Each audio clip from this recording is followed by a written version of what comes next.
Hello and namaste, guys. Welcome to LLT podcast. Today we have a special guest with us, and yes, today we are doing it in English because I don't know how to speak Hungarian, and we have a common language English to share with. So I want to welcome Mr. David Klein to our podcast. He is a mountaineer and alpinist. So welcome, Mr. Klein, to our podcast.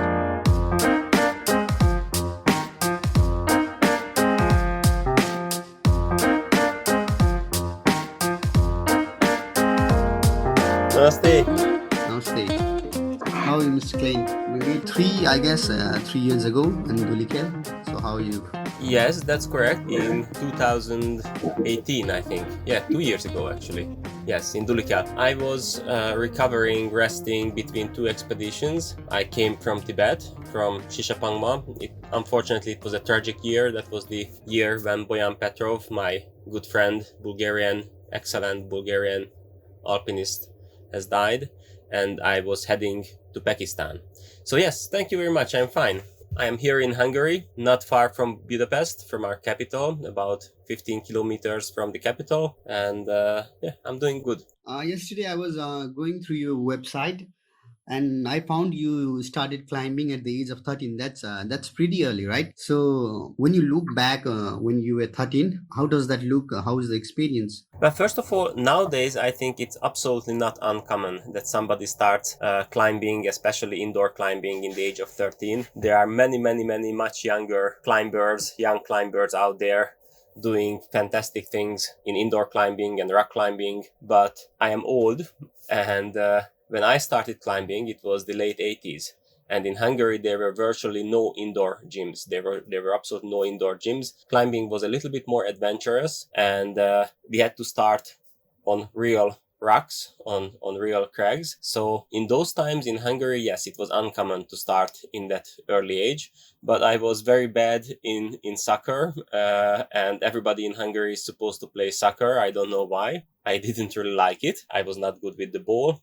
But I really liked running, climbing trees, and I was imagining that I will be a great explorer or adventurer or whatever. And when somebody introduced me to rock climbing, I immediately knew that everything that I'm looking for is in this sport. There is camaraderie, there is an element of adventure, danger, there are skills involved with it, and it's in nature.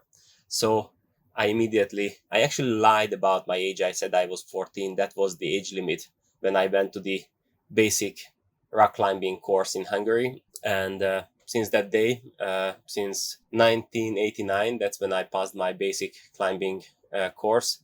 I'm in love with this sport. Yeah, this sport is really great. I really have a great passion for this too.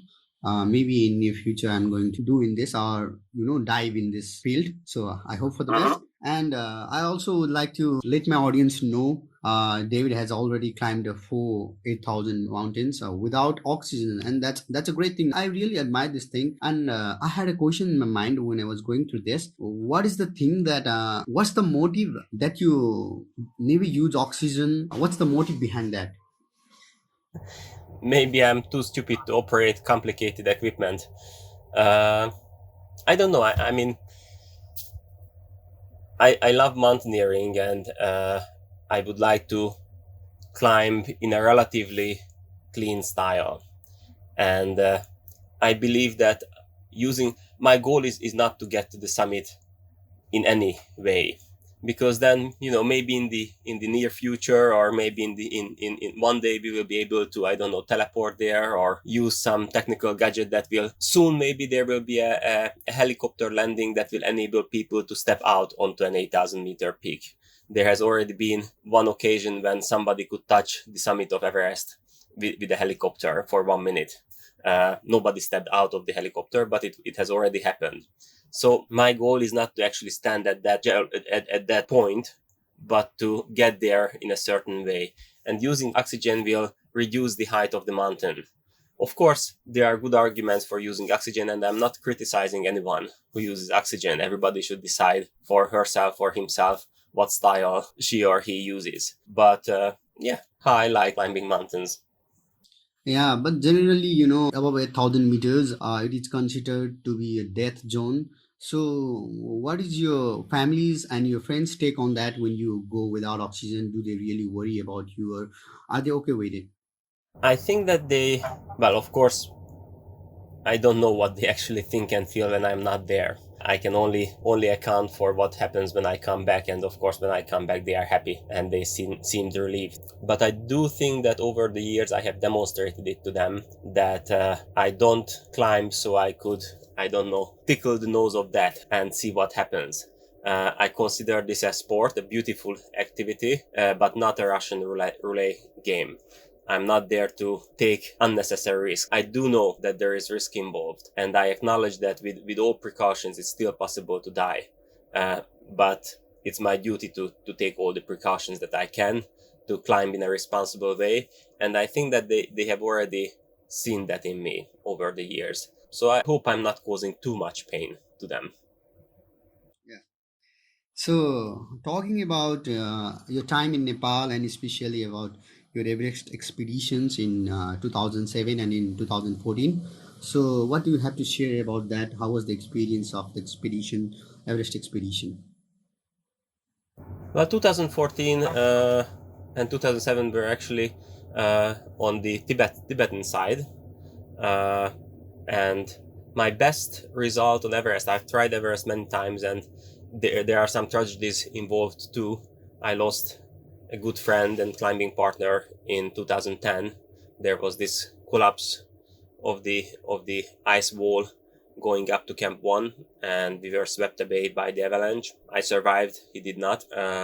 2014 was my best result. I climbed to 8,700 meters without oxygen. I'm still not sure if my decision to turn around below the third step at about 8,700 meters was a good decision, but it was certainly good enough for me to survive and maybe have another chance to go back another day. And I'm also okay with saying that this was enough if it has to be enough. So yeah, 2014 was a good year actually, I think, in that regard. So, you just mentioned you lost one of your friend. So, what is your take on loss, and what is loss for you? It's a big and difficult question. I think there is no recipe for recovering from such a loss. And when I say loss, I should mention that my loss is nothing compared to the loss of the family.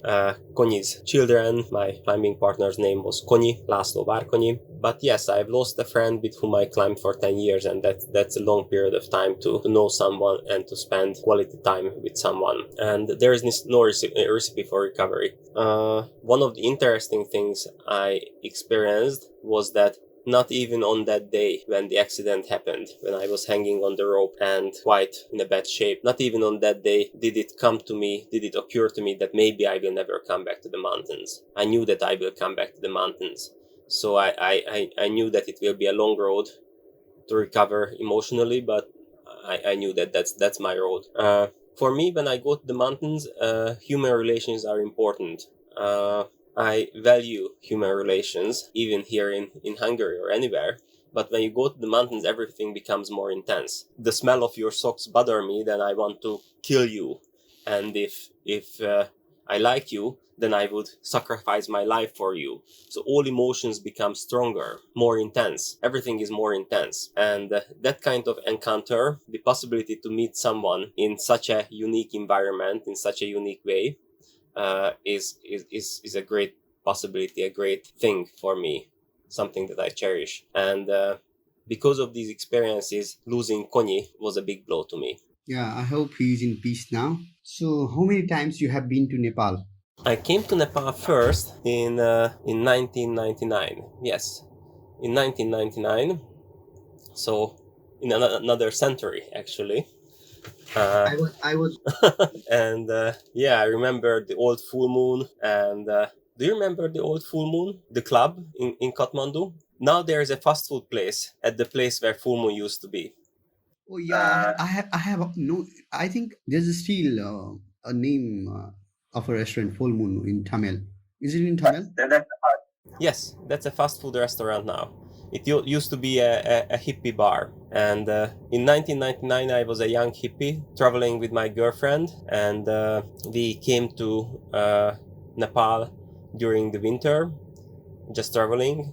And then we went to Tibet during the winter, just traveling and hanging around and that kind of things. And over the years, I have visited Nepal 10, 20 times, I don't know, many, many times.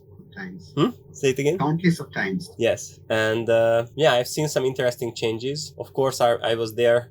Well, not of course, but I happened to be there when you had this unfortunate chapter of your history when the old king got killed, and then there were the riots.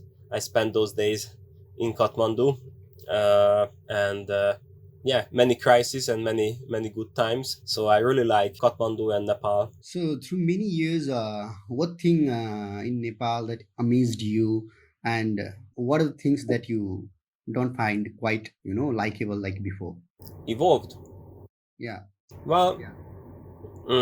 now you have to wear a hat when you drive a bike. I remember no hats and then one hat. I mean helmet. I think, of course, now there is electricity and all day actually. I think and traffic and paving in Tamil is much better. I've seen lots of governmental changes over the years, extreme opposites. But in general, it's still Nepal. Nepal is Nepal. People are still amazing. It's still colorful, multicultural. It's very small size-wise compared to how many different atmospheres and activities can be found in Nepal. If you go to the south, then there is this rich jungle-like place, and there are crocodiles and elephants and that kind of things. And then you go to the north, just one day motorbike ride from the elephants. There is the Himalayas, and I think it's very unique. The people, the landscape, everything, the culture. So what was your plan of 2020? I just heard that you were going to come to Nepal to climb Everest. No, not exactly. We wanted to come to Nepal to climb Makalu with my friend Silat Shuhaida. Last year in 2019, our pair successfully completed the first Hungarian ascent of K2. Unfortunately, I got sick, so I wasn't on the summit. For that 2 days, I wasn't with Szilárd, but the expedition. I met you just before your expedition to K2, right? You were No, staying. that was 1 year earlier. That was 2018. Now we are talking about 2019. So you went to Pakistan in 18 and 20, 19, both years? Yes. Actually, my first expedition to Asia was to Pakistan in 1998. With three other friends, we went to Tirichmir.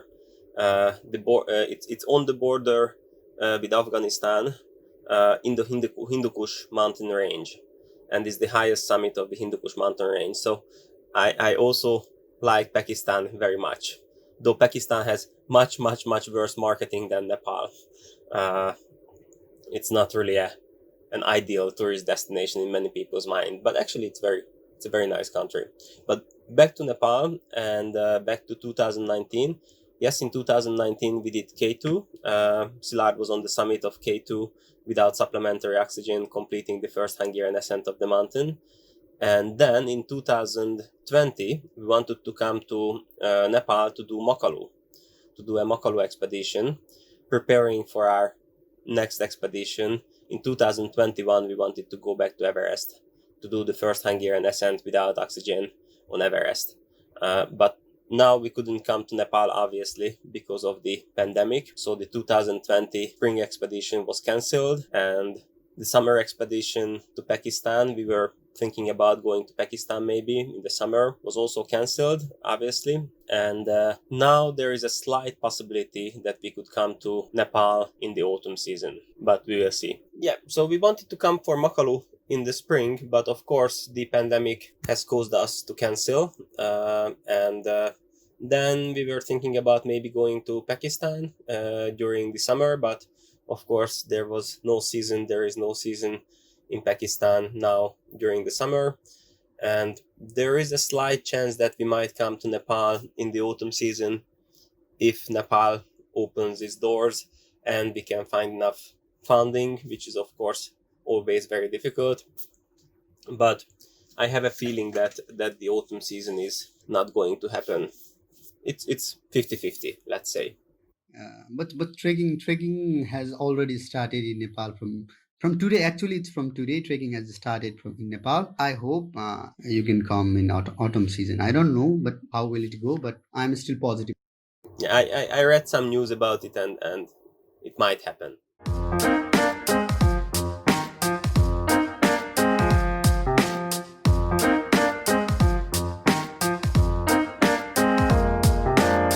So one of the fascinating thing about trekking and mountaineering and expedition and doing expedition I find is that you have a soul freedom when you are on the mountain. So how what comes to your mind when you hear the word freedom? It's interesting because when you are in the mountains, you have lots of freedom. Of course, you have lots of responsibilities. Freedom is translates to responsibility, because you have to make choices, and that's your responsibility. And for me, it's a great experience. I love freedom, and I love responsibility. I love the burden of making choices, but at the same time you are very limited, and there is this mind-blowing contradiction that all these limitations, they actually set you free, that you cannot move too much because there is a huge mountain around you, but you are limited to this small tent or base camp or this line that you are climbing. uh, y- your choices when it comes to food is relatively limited. Your choices of activities are limited. uh, there are so many limitations, and yet yes, I experience great amount of freedom in the mountains, and I like that. So while in the mountains, what do you think of, and how do you actually pass your time on mountains except when you are not walking? Which is most of the time. When you watch an action movie about mountaineering, which is always very funny for mountain climbers, you see all this action happening. They are doing things. And actually, 90% of the time, we are not doing anything. And you have to be very good in not doing anything. Most of expedition climbing is waiting. You wait for permits, and then you wait for, I don't know, for the yaks to arrive, and then you wait for the weather to change, the snowfall to stop. You're waiting for so many things. You're waiting for the snow to melt in your pot when you are making tea, and so it's about waiting. So you have to be very, very, very good in waiting, and many people say that, well, that's no big deal. You are just not doing anything, but you have to stay physically and mentally alert. You can't be tense, because if you are tense for, let's say, 2 weeks, in 2018 we had to sit in our tent for 2 weeks because it was snowing. Now, we were on a dangerous mountain, but actually most of the expedition, they went home not because of the dangers or the technical difficulties, but because they were unable to sit for 2 weeks and do nothing. So you cannot be tense, but you have to stay mentally active. So you read, you talk, you do small repairs, you do small exercises. I usually take some rubber bands and stuff like that to base camp to do very basic exercises. And yeah, maybe you watch a movie, read a book, talk to your friend, take a little walk. uh, it's all about staying active and not being tense at the same time, and being ready when the opportunity comes. Really be ready when the opportunity comes, and take care of those small injuries, your throat, your skin, everything that needs to be taken care of. So I think that's an important aspect of high altitude mountaineering. So, talking again back about Nepal and the mountains of Nepal, you have been to many countries, you have seen many mountains, you are doing rock climbing even in Hungary. So, what is the thing that you like most about Nepali mountains? What's the difference between Nepali mountains and other mountains? I don't know if it's a cliche question to ask, but what's the difference basically? Well, no, I think it's a good question. And well, first of all, I don't know your audience, but in Hungary, when I talk to the general public, in their head, usually mountaineering equals, or climbing equals to high altitude mountaineering, because it's so stereotypical. There is a huge mountain, and the mountaineer climbs to the summit, and then he or she waves a big flag. I don't know where the big flag comes from. I've never seen actually using a flagpole, but it's stereotypical. And of course, mountaineering and climbing is a very diverse bundle of activities that includes, at one hand, indoor climbing and sport climbing, rock climbing, and then there are all these other sort of climbings, big wall climbing, alpine climbing, winter mountaineering, and so forth, ice climbing. And then at the other end of the spectrum, there is high altitude mountaineering, which can do in many, many different styles. So it's like skating. When you see ice dancers, I have figure skaters, and you see speed skaters, it's skating, but it's so different. So back to your question, for me, high altitude mountaineering is a special kind of mountaineering that I really love. But as you said, I'm doing all sorts of other mountaineering and climbing too. Nepal, when we compare mountains in Nepal, usually we compare them to other 8,000ers or other big mountains. And usually we compare them to Pakistan and we compare them to Tibet. And Tibet for me is this big flat thing. It's unforgiving. It's like a Western movie, windy, frozen. The sun is unforgiving. The air is harsh, and the mountains are very old. Ridgeline usually is like this, flat and old, and that's it. And there's a certain beauty to Tibet. It's this big emptiness. You feel like the sky will fall on you. And then when you come to Nepal, it feels like there are these huge pillars, mountains, and they are supporting the sky. Now again, I'm still not talking about Nepal. If you go to Pakistan, it's another. You are going up. If you are going to Baltoro, and there are many other regions. But if you are going to Baltoro, you are walking up on this long glacier, and there are these huge cathedral-like mountains surrounding you. It's a unique environment again, different from Tibet. It's like the castle of Frankenstein. So that's another. And in the middle, there is Nepal. And what's unique about Nepal, I think, is the multi-layeredness. There are so many mountains that have so many layers. I love layers. You go to Manaslu, for example, and you start walking through this tropical jungle-like environment with these big, langur, big monkeys, and bamboo forest. The bamboo forest is like a kung fu movie. And then you walk into another type of forest. You might walk through a rhododendron forest, and then you start to reach the area where the trees are not so dense, and it's like Transylvania. A shepherd's cottage might be there, and then you arrive to the land where there are only pastures, temporary pastures, and then you are up. You reach the point where there are only some green patches of grass, and then the glacier. So it's multi-layered, and I love that. I really like that about Nepalese mountains.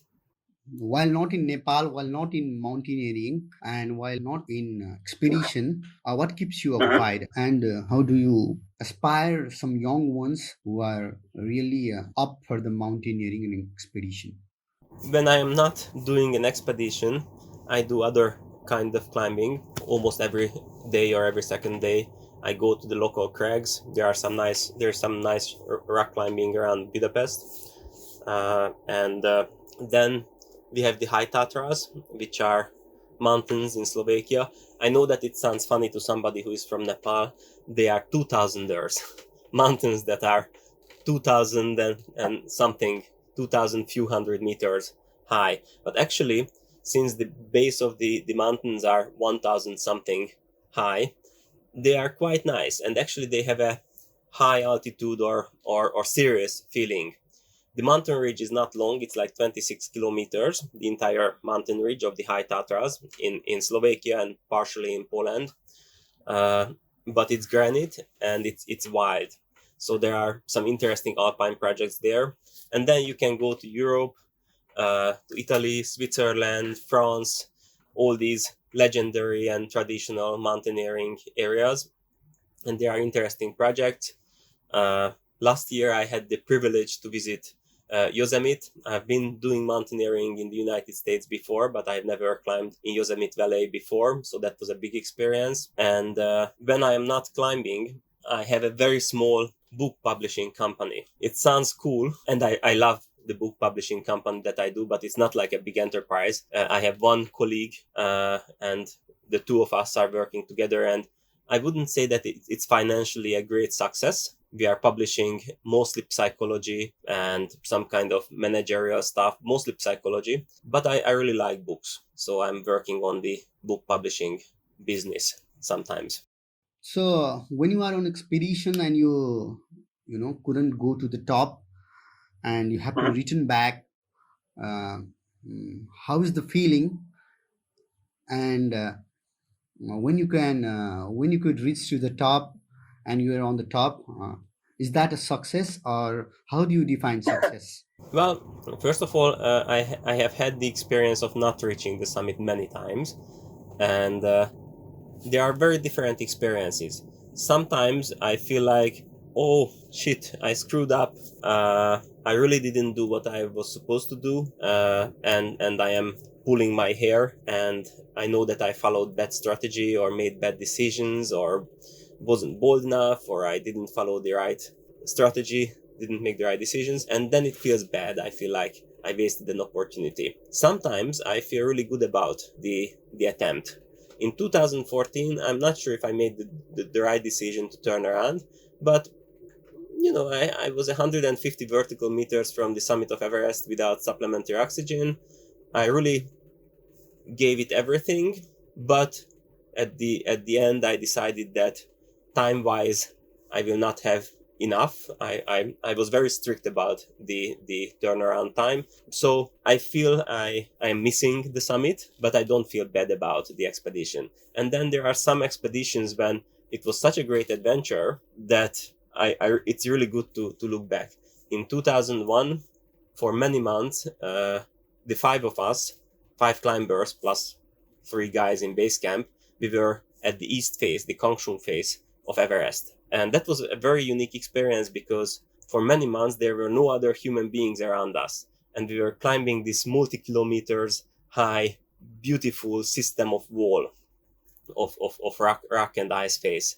And it was a beautiful experience. Of course, it would have been wonderful to reach the summit, but I cannot have bitterness about that expedition. Or in 2012, 2013, in the winter, we tried to climb Nanga Parbat, and our base camp was terrible. We made some bad choices regarding the company that supported us.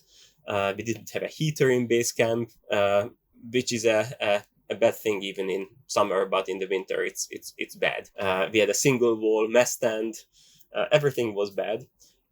We had so much fun on the mountain, some epic adventures, and yes, we didn't reach the summit at that point. Nobody has reached Nanga Parbat in the winter yet, but it was a great adventure. So I would say that, or last year, 2019, Szilard and myself, we went to Pakistan to try to climb K2. And yes, I do miss the summit. I could not go to the summit because I had very serious stomach problems during the summit push. And eventually I stepped back and said that I would just hinder Szilard during the summit push, and he might have to turn back because of me. But still, it's an expedition that I really, really, really cherish. It's a very dear memory because we were there together, the two of us fighting. And I remember the day when, before everybody else, because before the rope fixing team, before everybody else, we climbed to Camp 1 and the whole mountain was ours. There was nobody else.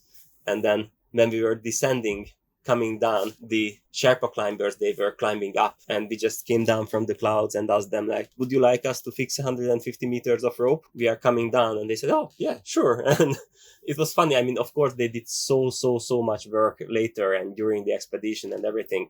They were not working for us. They were working for a different team. And I'm grateful for them. But it was funny that we actually fixed the 150 meters of rope for the Sherpa team. So that was fun. So the summit is a focus point, a very important focus point, and all my activities and energies are focused by that one point. But points, they do not have dimension. They are just points, single points. And I can have a meaningful expedition without a summit, and I can have an expedition that I feel bad about, even if I reach the summit. If I broke ethical rules that I could not live with, not even the summit would make up for that. So is there a difference in the attitude and the aura when you when you are going for the expedition and when you are returning from the expedition, what's the kind of, the different feeling you get when you go and when you come back? Well, it's interesting because I think I'm more reflective when I'm coming down. When you are going up, of course, you go through all these changes, but you are so focused on your goal. So you are not so present during these changes. But after an expedition, you are in this philosophical mood. You reflect on everything. And I really like the process, at least the first half of the process. I really like when you leave base camp. That's a big experience because, again, people see the big mountains, so they think that you move so much, you have so much freedom. But actually, most of the time, you are limited in space. And then you leave the boundaries of base camp, and it's like crossing the border of a new country or something. And then you see all these natural changes. Water starts to run, and that's a big experience because before that, water was this hard medium ice, and then the air becomes richer and your wounds start to heal because of the richness of the air, because of the oxygen. And then you see the first patches of soil, of earth, and then you might see some bushes, and all these changes when you are coming down from a mountain, they are very strong, they are very vivid. And during these external changes, you keep talking to your climbing partner or friend, and you reflect on the expedition, and it's a great experience. I don't like running down from a mountain, uh, or well, it's fun. It has happened to me once that, or twice, that I came down. Yeah, twice that I came down with a helicopter. It was fun, but it wasn't as much fun as actually walking down and going through all these changes. And then you reach the first village, and first it's like, wow, you are here. Soon we will, I don't know, drink a Coke, or I don't know, eat something, some junk food, or anything. And then I usually experience sadness that, oh, well, this is great that we are going home and we are going to see our loved ones and our families and everything. But it's over, and you cannot escape. There is always some sadness in this. And then I sit into a jeep. I get into a jeep, and the jeep starts moving. And I remember last year, the thought came to me that after 2 months, these are the first few meters that my body moves without me moving my body. Now, in everyday life, you are so used to moving around without doing a physical effort. You get onto the bus, you sit on your bike, you drive your car, and so forth. It's an everyday experience. There are almost no days when you don't move around without making a physical effort. But after 2 months, these are the first few meters that I am moving without me doing anything. And that's a very interesting, disturbing thought. And then you enjoyed civilization. I cannot deny that I do enjoy civilization a lot after a multi-month expedition in the big mountains. I would eat pizza, or I would eat a chicken biryani, or whatever.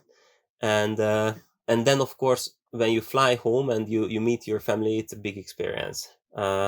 Once Szilárd, my climbing partner and friend, he said that for him the catharsis doesn't come on the summit, but when the automatic door at the airport opens and he sees his family. Now, of course, Szilárd is a family man. He's got a wife and a child.